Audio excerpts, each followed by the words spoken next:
Thank you, Ms. Nikisha. Her Excellency, Ms. Bernard Louis, Secretary General, CTU, Excellencies and distinguished participants, ladies and gentlemen, a very good morning, good afternoon, and good evening, as we have the friends joining this event from all across the globe. At the outset, let me express my sincere gratitude to the CTO and Ms. Louis in person to provide this opportunity to share India's success story in the digital transformation center stage India. We all know that digital transformation is a crucial tool for enabling inclusive growth and stimulation of national economies, and also the engine of the economic recovery from the COVID-19 pandemic. Information and communication technologies have emerged as the foundation of the global economy, and more importantly, during the challenging years and the time faced by all of us during the COVID-19 pandemic, digital economy, along with the process digitalization in past few years, has enabled a leapfrog on digital inclusion, bridging digital divide, and effective governments in terms of government to business and the government to the customers direct delivery services. Excellencies, in the vision of our Honorable Prime Minister, Sri Narendra Modi,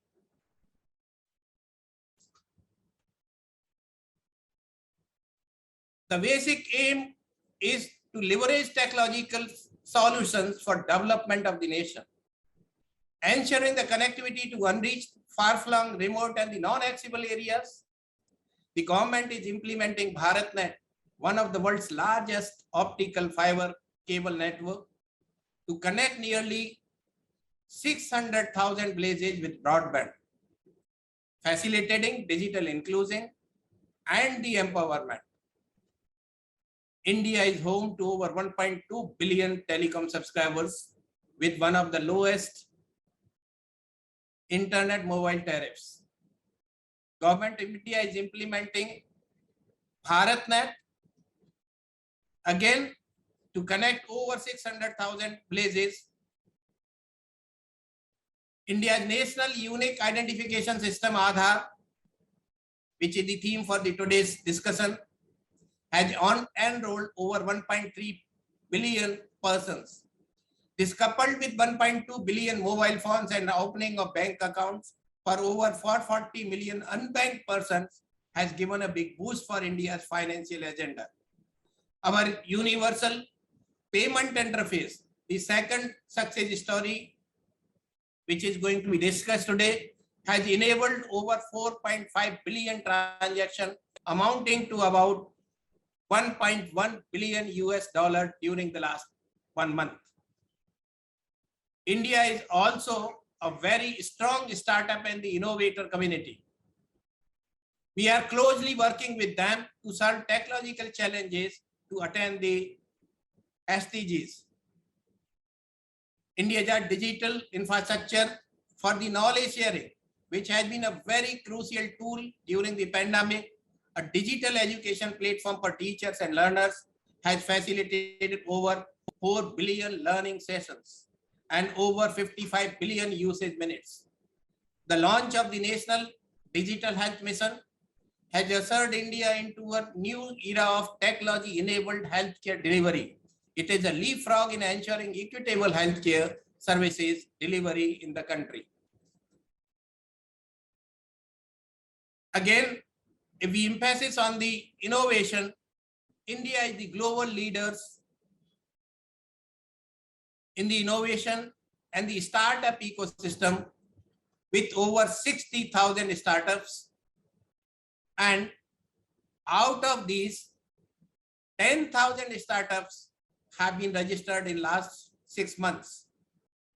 Presently, India has the third largest number of the unicorns in the world, out of which 50% had been formed in the 2021 itself. I am glad to share that India led 5GI standards which has been approved by the ITU as one of the 3 standards of the 5G technology. Making it global, we worked with the 3GPP community, and now it has been agreed mutually that the 5G ILAD standards of the India will get amalgamated within the unified 3GPP 5G standards. And these specific standards will provide the larger coverage with the low mobility in the rural areas where the developing countries wish to expand their networks. With an aim to further boost the growth of the telecom industry, promote healthy competition and enhance the penetration of the broadband in each nook and corner of the country, the government of India has recently announced path-breaking reforms for the telecom sector. These reforms will definitely usher a new era for the sectors and will encourage investment by the industry. In fact, this provides the direct foreign investment up to 100% through the automatic route. It provides the extension of the spectrum tenure from the 20 years to the 30 years. And whatever spectrum is going to be auctioned from now onwards would not attract any spectrum usage charges. With an aim to boost domestic manufacturing and attract large investments in the value chain, Government of India came up with the production-linked incentive schemes for the large-scale electronics manufacturer with the country. This has already got investment of $3.94 billion.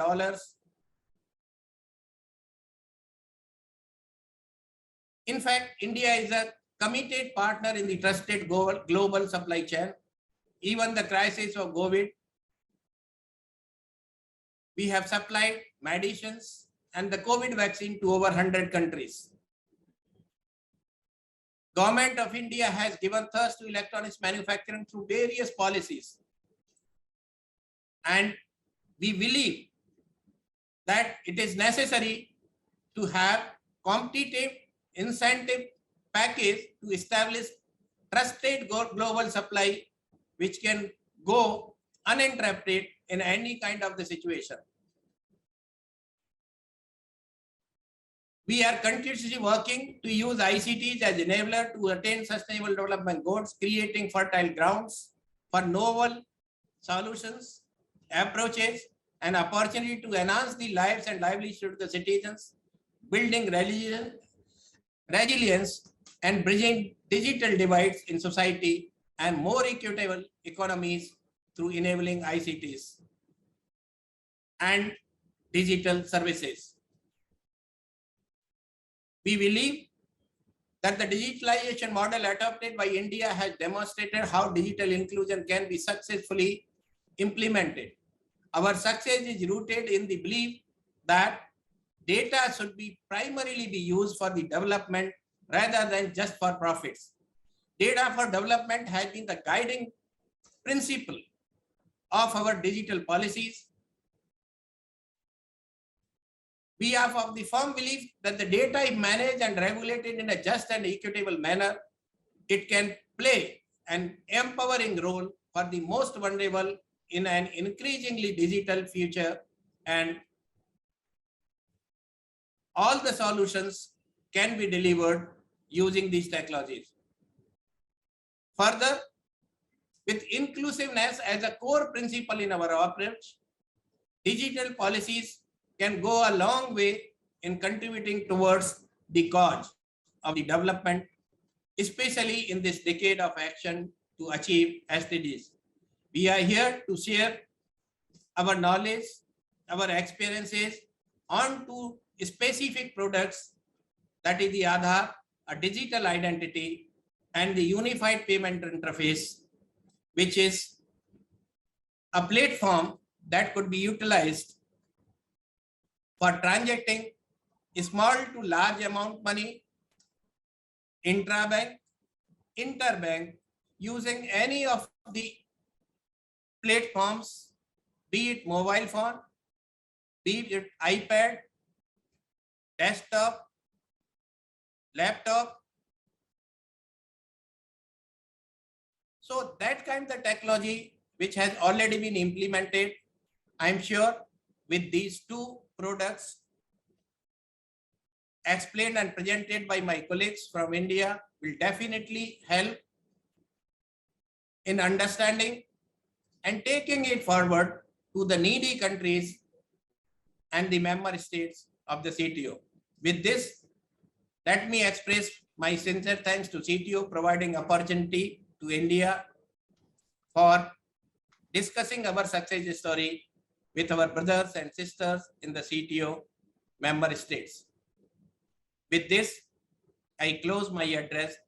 Thanks to all the audiences, all the dignitaries, CTO, Secretariat. Thanks once again to all. Jai Hind.